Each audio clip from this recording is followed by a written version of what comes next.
Donc, merci beaucoup d'être là, tout le monde. C'est super de voir des gens qui viennent pour un sujet qui est différent. Aujourd'hui, c'est une présentation spéciale. Au lieu de vous parler de leur propre recherche, il y a 2 chercheurs qui sont là, qui prennent de leur temps pour nous parler d'une organisation scientifique sans but lucratif, qu'ils ont cofondée, qui vise à transformer, rien de moins, le processus de la science en redonnant directement aux scientifiques, à vous, le contrôle sur la communication de leurs travaux. Donc, un bel objectif. Aujourd'hui, donc, nos conférenciers sont Thomas Guillemaud, qui est directeur du labo Biologie des populations introduites à l'INRA de Sophia Antipolis, et Denis Bourget, directeur de recherche au Centre de biologie pour la gestion des populations, Centre INRA de Montpellier. Donc, plusieurs d'entre vous le savez, c'est pour ça que c'est moi qui organise la rencontre d'aujourd'hui. J'ai beaucoup d'intérêt pour la science ouverte, puis particulièrement pour la dissémination des résultats scientifiques au plus large public possible, puis dans des nouvelles structures en dehors des journaux scientifiques traditionnels.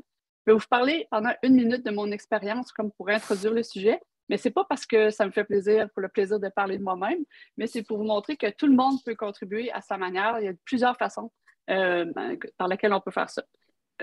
Premièrement, notre laboratoire soumet ses papiers à bioRxiv avant de les envoyer à un journal depuis 2016. Ça, c'est une chose qu'on peut faire. Puis, en parallèle à ça, moi, entre 2017 et 2020, j'étais ambassadrice pour la Ville de Québec pour ASAP Bio, un organisme qui a été monté pour encourager les gens à soumettre leurs articles sur des serveurs de prépublication, comme par exemple bioRxiv, il y en a plein d'autres. Ça m'a amené à devenir une affiliate pour bioRxiv en 2019. C'est-à-dire que moi, je suis une des scientifiques bénévoles qui vérifient les preprints avant de les rendre publics sur le site de bioRxiv. Puis après ça, ils peuvent être révisés par des scientifiques dans le domaine, mais nous, on vérifie que c'est effectivement de la science puis qu'il y a des résultats. Ça prend des résultats pour être publié sur bioRxiv particulièrement. Puis en 2017, pas mal dans ces mêmes années-là, j'ai embarqué dans l'initiative de Peer Community and Evolutionary Biology, qui était menée par Thomas et Denis, comme recommender. Ça, c'est l'équivalent d'être associate editor dans un journal traditionnel, puis aussi comme reviewer. Même, j'ai reviewé aussi pour PCI Ecology, pour des articles. Donc, tout le monde peut, des étudiants de doctorat, les postdocs, les professeurs peuvent, si on publié dans le domaine, peuvent devenir des reviewers pour PCI. Donc, je vous encourage aussi à regarder ça. Et si vous avez le temps aussi, peut-être de devenir recommender, on est des centaines. Donc, une personne qui est recommender n'a pas 10 000 papiers à faire par année. Puis là, ils vont vous expliquer en fait c'est quoi tous les mots que je suis en train de dire là. Puis depuis 2021, je suis sur le Management Board de PCI à EvolBio. Et depuis quelques mois, nous avons un journal officiel, Peer Community Journal, pour publier les articles qui sont recommandés par PCI. Et vous allez voir, c'est vraiment une révolution, ce projet-là. Je suis vraiment fière d'en faire partie depuis bientôt 5 ans. Puis je vous encourage à embarquer dans cette aventure avec nous. Et maintenant, je vais laisser nos invités vous expliquer de quoi je parle depuis 2 minutes. Donc, Denis, Nadia, on lui laisse faire. Ça, on laisse faire Nadia. On laisse faire Nadia le top. À bientôt. Salut les gars. Okay. Salut. Nadia, merci. On n'a jamais eu une présentation pareille, c'est formidable. Merci beaucoup. Merci de nous avoir invités. Merci pour ton aide. Ça permet de le faire publiquement. Merci pour l'énergie que tu mets dans le PCI au sens large et dans Peer Community, EvolBiol en particulier.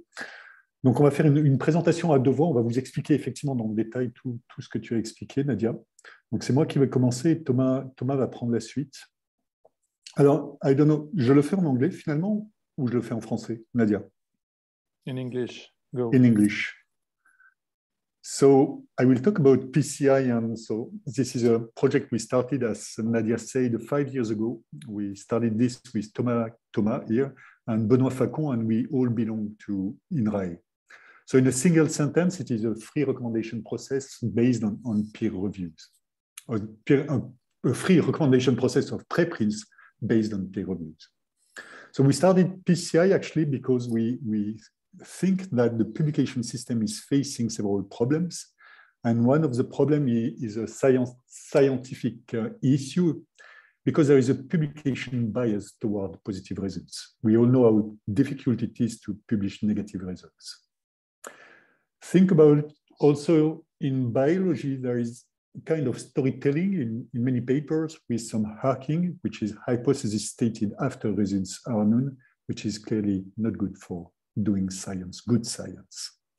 And you can see in papers that methods are not always clear and available, as well as data which are not always available. All of this make a crisis in the reproducibility in science in general and in biology in particular, with estimates of that 20 to 60% of the studies are non-reproducible. The system also is quite inefficient because when we submit a paper to a journal, there is an evaluation process. It takes a long time. The paper can be rejected. In that case, you have to resubmit your paper to another journal. There is another evaluation. So it can take several months to several years, sometimes before a paper can be read by readers. And during this evaluation process, there is a waste of evaluation because the peer review process in a journal cannot be reused in another journal. And there is also a reviewers available issue. With Thomas, we put this graph with every year. So starting with 2013, you can see the number of reviewers invited per year in millions. So it is clearly increasing years after years. One of the reasons is a higher number of manuscripts submitted to journals, but this is also due to the fact that the proportion of accepted invitation is decreasing years after years. One of the reasons is a lack of visibility and the lack of recognition of the peer review, but it ends up with the fact that 20% of the scientists are performing almost all peer reviews. Also, during this process, evaluation process, the reviews are invisible, the editorial decisions as well. Editors are most often unknown, and the conflict of interest are not always stated.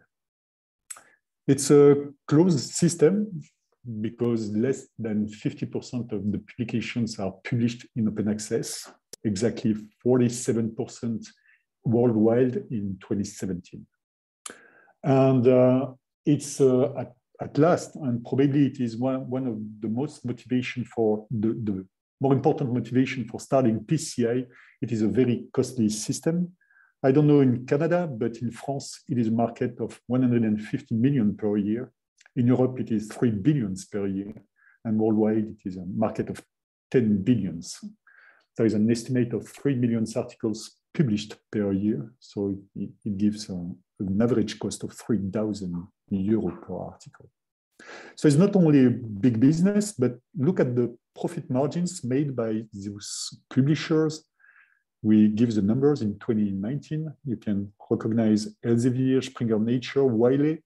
If you take the biggest one, Elsevier, the profit margin in 2 years ago, it was almost 40%. And you can compare this with several companies like Walmart, Toyota, Exxon, and even GAFAM. They do not make so much profit margins. So one of the reasons why they are making so much money and profit margins is that actually we are paying twice, notably in hybrid journals. Our libraries are paying subscriptions, so we have access to the PDF of the papers. But we, on our grants, we are paying article processing charges, APC, to publish our papers in open access journals. And actually, we are paying even thrice because we are paid by our institutions. And during our time job, we are evaluating, editing, proofreading, and formatting articles. So one solution to get away from this system is to use preprints, as said by Nadia. We can use bioRxiv preprints, for example. They have a low cost. They are free for authors and readers. This gives the science available immediately. It is an archive, a proof of anteriority, and they are searchable and findable in the internet. But there is a putative quality problem because there is no formal evaluation. There is no peer reviews of the preprints deposited in preprint server. And the consequence is that everything can be found in open archives, including preprints of very bad quality. And we have seen this with the COVID-19 crisis, where there was very bad quality papers on COVID-19 in preprint server. So what we need actually is a preprint evaluation, and this is what we can do with PCI, and we will see that we can go even further. We can go up to the publication of the preprints. So the goal of PCI is to create communities of researchers handling the evaluation through peer reviews and accepting and recommending the preprints in their scientific field. So we have talked about bioRxiv, and you probably all know bioRxiv, but there are many preprint servers like Archive, Zenodo. In the French system, people can use HAL, and there is OSF preprints and many different preprint servers.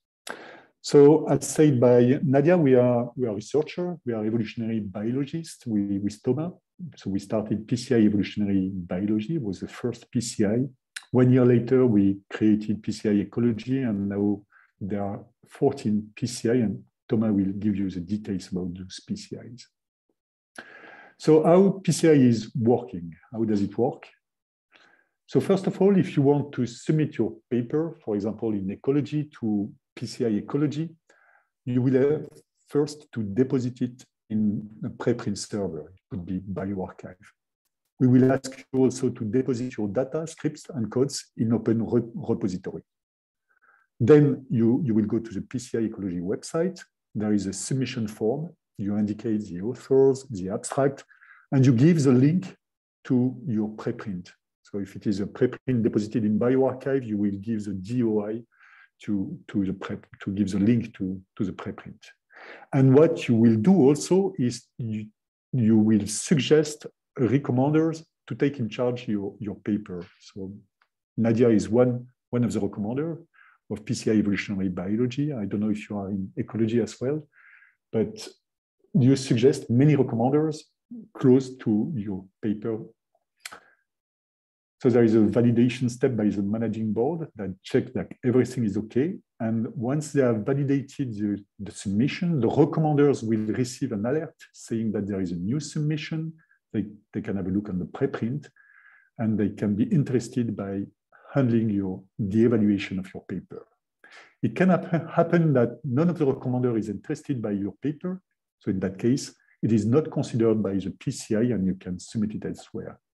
But if one of the recommender is interested by the paper, she or he can organize the evaluation process. In that case, they invite reviewers via the PCI website, and based on at least 2 reviews, maybe 3 or 4, they will make an editorial decision. The editorial decision can be to reject the paper, can be to ask a revision. So in that case, there is a submission, a second version, third version. It can be like this several rounds of peer reviews, like in a journal, or the recommender can also decide to accept the paper. So even if there are several rounds of peer reviews, at the end, the paper will be rejected or accepted. And in case of acceptance, there will be 2 things happening.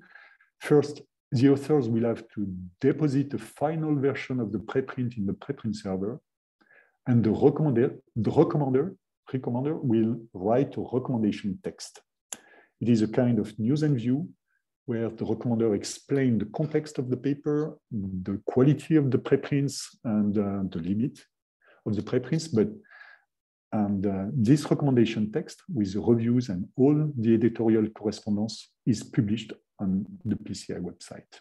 So this is clearly very close to an evaluation process in a journal. This is to give you an example of a preprint recommended by a PCI, in that case, a PCI Evolutionary Biology, because at the end, we provide a template to the authors so they can format their paper. And you can see a recommendation text published on the PCI Evolbial website. This one is a recommendation by Trine Bilde and Matteo Fumagalli based on 3 anonymous reviewers.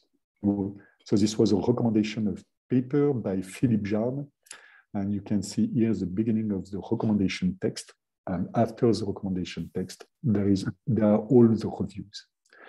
Everything is published in open access, in open data, open peer reviews, and open code, so that a preprint recommended by a PCI can be considered as a final, valid, and findable and citable article. So I let Thomas continue follow up the presentation. Thank you, Denis. So I'm sharing my screen.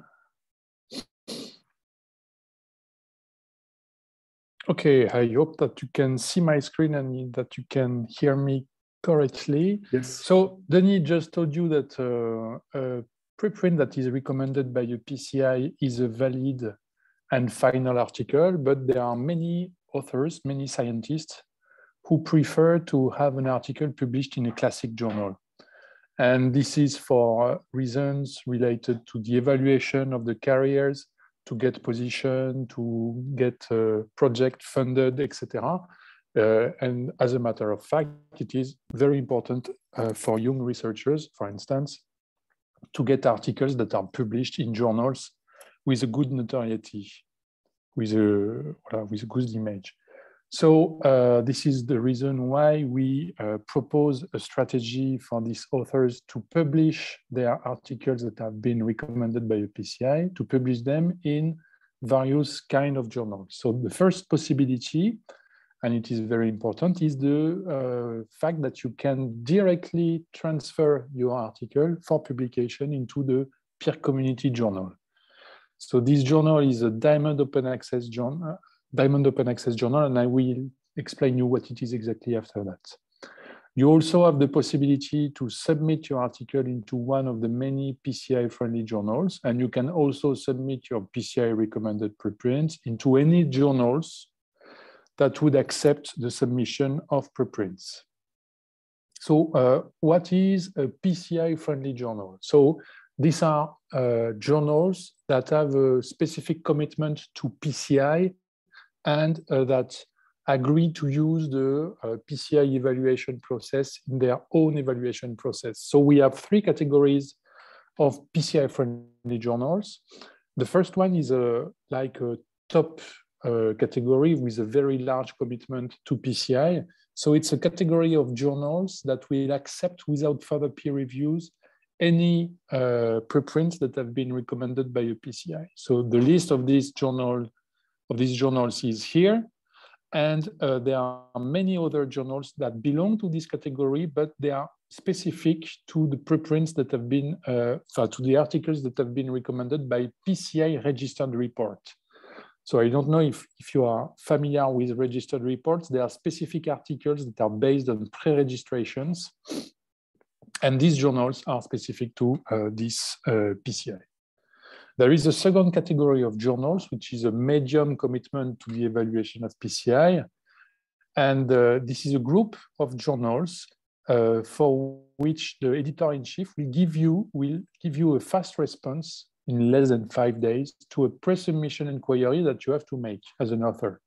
And in this response, you will know whether or not the journal will accept without further peer reviews your article, if the journal will need further peer reviews, or if the journal is not interested by your article. But in any case, you will get this response in less than 5 days or approximately 5 days. And in this list, and in this group of journals, there is this list of journals indicated on the right of the slide here.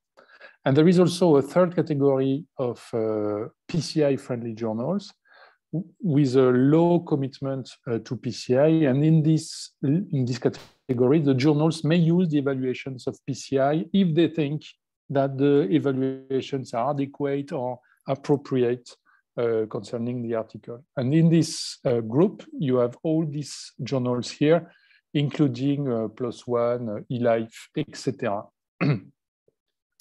So these were the PCI-friendly journals. And now a few words about the peer community journal. So it's a journal, a real journal, a normal journal, okay, belonging to the PCI Association. And it is published on the web by a publisher in France, which is a public publisher called the Centre Mersenne. So it was launched in November 2021, so it is 3 months old, okay? It accepts as is only recommended articles recommended by a PCI and any recommended articles by PCI. So it depends only on the choice of the authors. If an author of a PCI-friendly journal wants to publish their article into peer community journals. They just have to decide it. It's a journal that is free for the readers because it is in open access, and that is also free for the authors. So there is no article processing charge linked to the publication of this article. We have already published 82 articles, and we have 2 volumes, 1 volume for 2021 and one volume for 2022. We have 14 sections in which you can publish your article, and these 14 sections corresponds to the 14 PCIs. The articles are published in CC BY, we are indexed in the DOAJ, and we are in the process of an indexing by other databases like the Web of Science, Scopus, etc. So here is an example of a PDF of an article that had been published in the peer community journal recently. And here is a screenshot of the homepage of the peer community journal. So if I summarize the possibilities that we offer you, that you have to publish your articles that has been recommended by a PCI, you have the possibility of the peer community journal, the PCI-friendly journals or any other journal. And the interesting thing here is that the fact that if you are not satisfied by the editorial decision of the PCI-friendly journals or of the other journals, because, for instance, they need additional reviews, then you can just cancel the submission and go back to the beginning of the loop here and try to submit again to the PCI-friendly journal, to any other journal, or to transfer your article to the peer community journal. And you can do that several times. And this means that with a single evaluation of your article that has been made by PCI, you can try several journals, the one after the other. Okay, so it's a new way to submit your article. It's a kind of new market of the publication in a journal.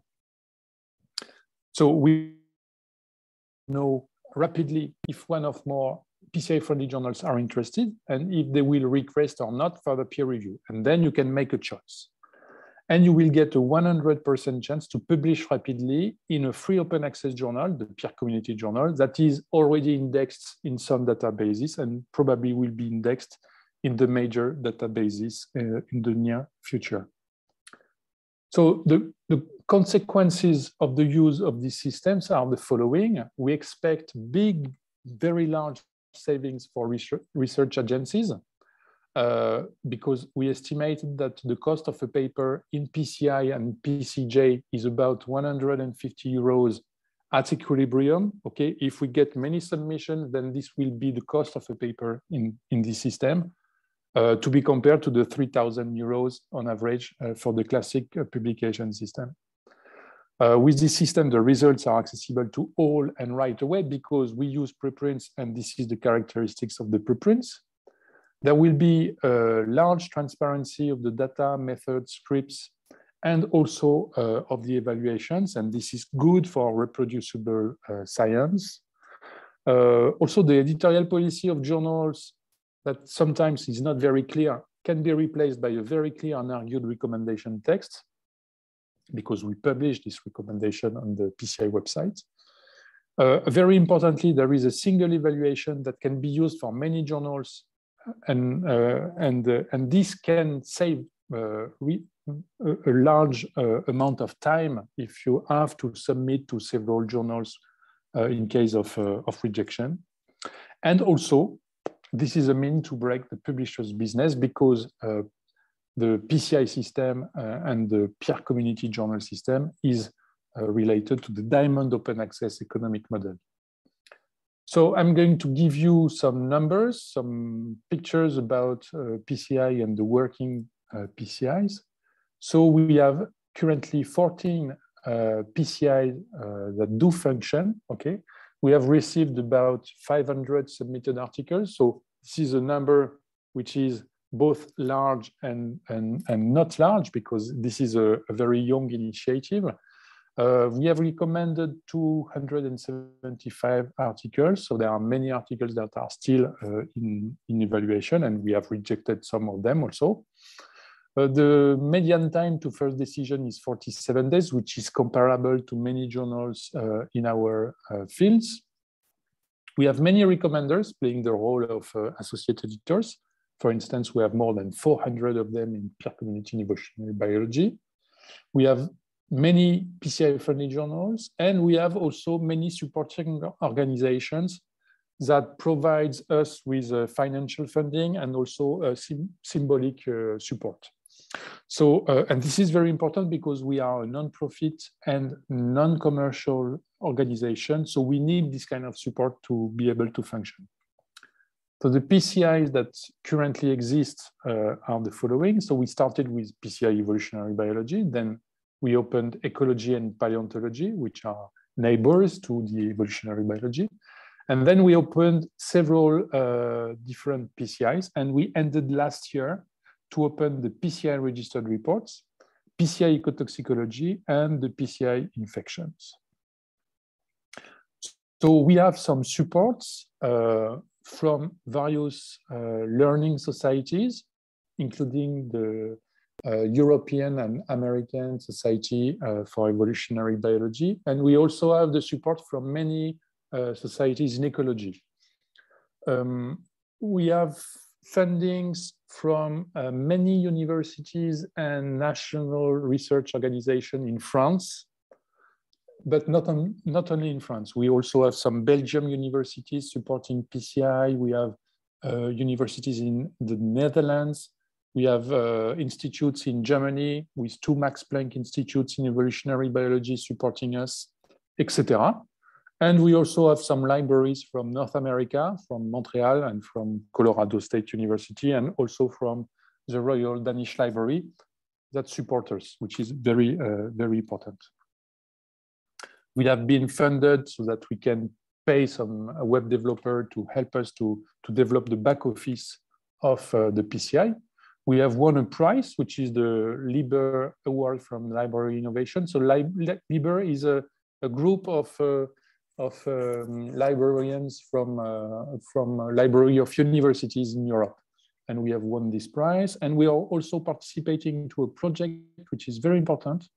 It's led by COA, which is the Confederation of Open Access Repositories, and in its project, the aim is to make an interoperability between services like our service that peer review and endorse preprints, and open archives and preprint servers like HAL, Harvard Library, Open Archive, etc. So if you are interested by the PCI project and PCI initiative, if you want to help, there are many ways to do that. The first obvious way to help PCI is to submit your articles to a PCI and maybe also to transfer the article after acceptance into the peer community journal. It is also to spread the word, so you can discuss with your colleagues and your students, your PI, etc. About this. You can give us contacts if you have some to obtain the support or the recognitions of various institutions. You can also think about founding a new PCI if you feel that there are some lack of PCIs among the PCIs that currently exist. Also, you can want to be a reviewer for evaluating the papers submitted to the PCI. So the best way to do that is to register to the PCI website so that you can be easily targeted by recommenders as reviewer to invite. And finally, what you can do is to consider to become a recommender, like Nadia.